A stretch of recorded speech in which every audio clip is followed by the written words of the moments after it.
McCann FitzGerald's series of summary briefings is intended specifically for in-house counsel and others whose work involves advising on or applying Irish law. Each video provides a summarised refresher on some fundamental legal rules, updates on new developments and practical guidance on the application of relevant Irish law with a focus on the issues that we see arising most frequently in day-to-day practice. This short video focuses on the Revised Personal Insolvency Regime.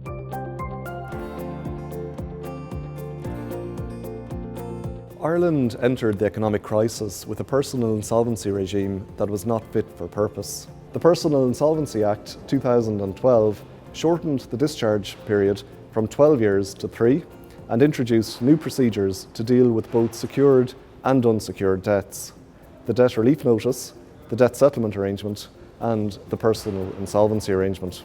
With over 200 sections, the Act has detailed procedural and other requirements which carefully balance the interests of insolvent debtors and their creditors.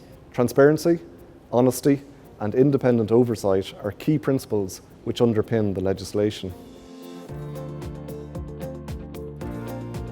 Since these reforms were introduced in 2013, there have been over 3,000 applications for the new procedures and over 800 bankruptcies. However, these numbers fall short of those originally anticipated, and the country remains saddled with a substantial arrears problem. Action has been needed at both the practical level and the legislative level to make the personal insolvency regime more effective. At the practical level, the Insolvency Service of Ireland has led the development of a protocol for debt settlement arrangements and personal insolvency arrangements.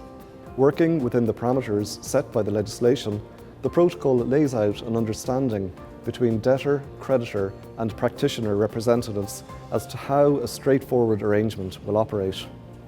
Crucially, this includes standardised legal documentation.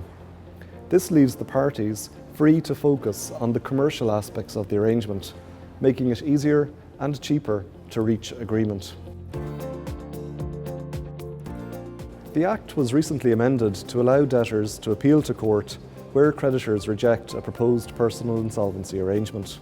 The court can make the arrangement binding on creditors so long as they are not unfairly prejudiced. This reform aims to neutralise the so-called creditor veto. It means that a creditor's dominant voting position will no longer be sufficient to prevent a write-down or a secured debt restructuring where the court is satisfied that this would represent a better financial outcome for the creditor than under bankruptcy. The implications of this change remain to be seen, and much will depend on the attitude of the courts. The very existence of this right of appeal arguably improves the negotiating position of debtors vis-à-vis their creditors. This balance is likely to be further tipped in favour of debtors if certain proposed reforms to the bankruptcy procedure are enacted, including a reduction of the bankruptcy term to 1 year. An effective and fairly balanced personal insolvency regime is an important element in any healthy entrepreneurial economy. Many of the teething problems which originally impeded the operation of the Irish regime have now been resolved.